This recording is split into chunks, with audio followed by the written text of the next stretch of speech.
Hindi kawawa ang mga batang inuutusan sa mga gawaing bahay. Mas kawawa sila kapag lumaki sila na mga simpleng bagay sa buhay ay di nila alam. Hindi pang nanay lang ang mga gawaing bahay.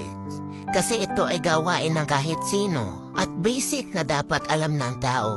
Pero sa loob ng bahay, mahalaga na lahat ng miyembro ng pamilya ay nagtutulong-tulong sa gawaing bahay at huwag iasa lang sa nanay. Kasi baka totoo nga ang sabi-sabi ng mga nanay na kawawa kayo kapag ako ay namatay.